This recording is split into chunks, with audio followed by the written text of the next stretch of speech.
What's going on, everyone? Scott here. Welcome back to the channel. So, Michigan State basketball gets the 3 seed in the East region and will face off against North Dakota State on Thursday, 4:05 on TNT.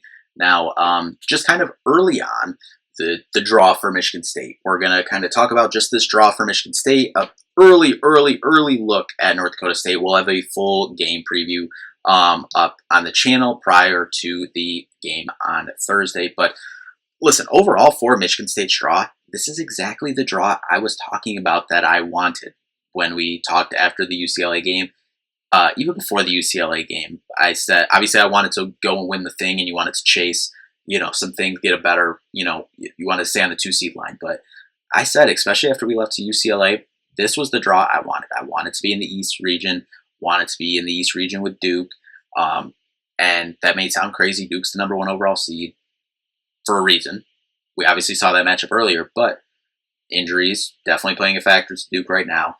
And honestly, Michigan State's region overall, I think, yes, this is the Hall of Fame coach region, but there's a lot of injury and availability question marks, I think, in this region as well that I think could decide a lot of things. But as I said, we're just going to give a quick early on look at North Dakota State here and just look at Michigan State's draw overall on this side of the bracket. But anyway, before we do jump in, if you could, just hit that like and subscribe button down there. We'll have more Michigan State basketball content on the channel throughout the week, obviously leading up to their game on Thursday. And then just as the NCAA tournament as a whole, we'll have more, previews and, bracket predictions for the women's side of things, for the men's side of things, everything. So just make sure to subscribe so you don't miss a video. So I guess kind of talking about Michigan State's draw overall as a whole, as the 3 seed versus North Dakota State. If you win that game, you'll play the winner of Louisville versus South Florida. Louisville, Michael Brown Jr. dealing, is he going to be available or not? We don't know early on. South Florida is a popular pick early on for people, but if Michigan State can get out of the first weekend, you could potentially see the 7-10 game UCLA-UCF. We just saw UCLA. They're dealing with some injury concerns as well. Donovan Dent went out. We saw Tyler Bilodeau go out in our game against them on Friday. Then UConn and Furman. UConn with a couple losses, including losing in the Big East final to St. John's over the last couple weeks. So, but listen, if we get out of that first weekend, you are probably, if you go for higher seeds and potential, either UConn and UCLA. Michigan State has played both of these teams this year. Obviously, if you remember way back in October, Michigan State went to UConn and played an exhibition game. Michigan State ended up losing that game, but obviously both teams are vastly different from that time of year. So I don't hate that potential Sweet 16 draw. You look at the top part of Michigan State's, bracket. I don't think Duke has an easy road either. I know Duke fans overall are like, we got a pretty tough draw as the #1 overall seed. That's kind of a similar thing they said, and we'll get to that here in a second, just about 7 years ago, but we'll get there in a second. But I think Duke, Ohio State in the second round, I think Ohio State, Bruce Thornton, could do some things. I still think Duke gets out of there, but I mean, speaking of Hall of Famers, St. John's and Kansas potential second round matchup, setting up either of them playing Duke in the Sweet 16. But I think overall, I mean, we're leading to, what we said. If Michigan State can get out of the first, second, and Sweet 16 round, going to the Elite 8, the possibility of playing Duke again in an Elite 8 in Washington, D.C., I don't know about you, but that sounds incredible to me.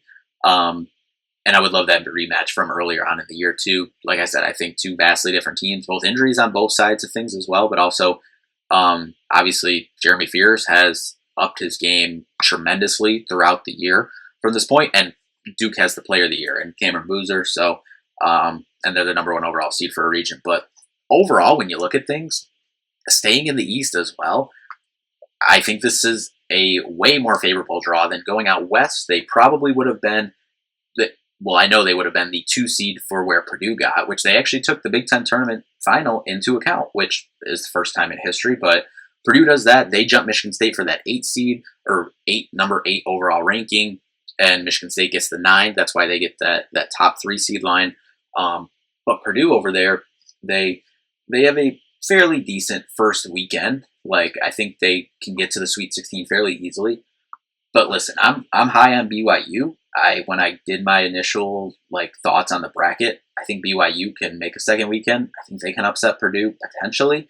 But then playing Arizona, who I've said has been the best team most of this year. They've been my national championship pick for most of this year.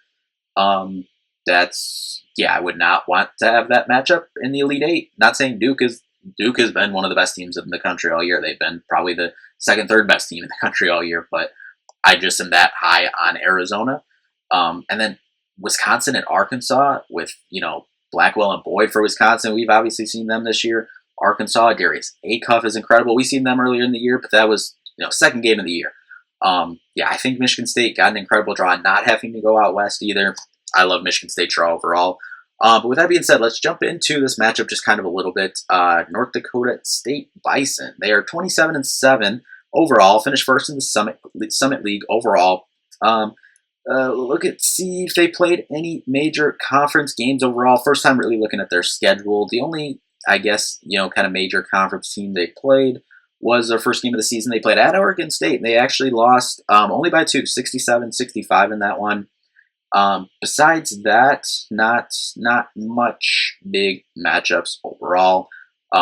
They are currently on a 4-game winning streak overall. As I said, 27-7, 14-2 in their conference. Looking at some statistics overall here for them.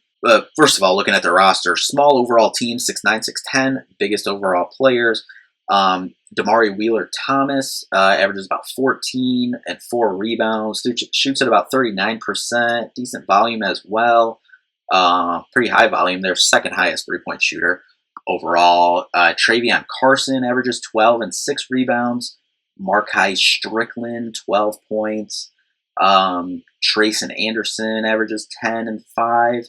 But then you have a couple guys with 9. Noah Federson with 9 points, 5 rebounds. Andy Stefanakowicz, 9 points as well. But listen, overall as a team, 81 points a game, maybe a little bit of small ball just given their size. You can think, just looking at some of their, literally just a couple clips from them this year, seems like they shoot the three-point ball decently well. And look at their three-point percentage on the year, almost 37%. That's impressive. They shoot at 47% from the field, 72% or 73% from the free throw line, 37% from three. Solid overall. We'll pull them up here on Bart Torvik right now, and Bart Torvik has them as the number 114th team in the country, 122nd adjusted efficiency offense, 121st adjusted efficiency defense. Offensively, 3-point percentage, 74th in the country. 3-point defense, 152nd. 2-point offense, 123rd. 2-point defense, 221. So just stylistically, 3-point rate, they're 121st in the country. But stylistically, it looks like for Michigan State, want to kind of go inside, which is what Michigan State wants to do anyway. So, that's kind of just the little bit of brief overview of this matchup for Michigan State. Here, right now, Bart Torvik has this as about a 14-point spread. We'll see where that goes by time Michigan State by time we get to previewing this game officially, before we jump into things here. But, that's just kind of the brief overview. Michigan State's draw overall. As I said, it could have been a lot worse, I think. I like Michigan State's draw here. Obviously, anything can happen. We could be done. Michigan State plays at 4:05 Friday, or 4 something on Friday, 4:05 on Thursday. Sorry, our season could be over by 7 o'clock on Thursday. I very well know that, but I do like some potential matchups Michigan State could get in this side of the bracket. But anyway, that'll do it for this one. Obviously, as I said, we will be back later on this week with a preview for the Michigan State North Dakota State game. But then we'll also be back previewing every single region here of the bracket for both the women's side, the men's side as well. We'll be filling out both brackets as well. But anyway, that'll do it for this one. Thank you all so much for watching. We'll see you in the next one. Peace out.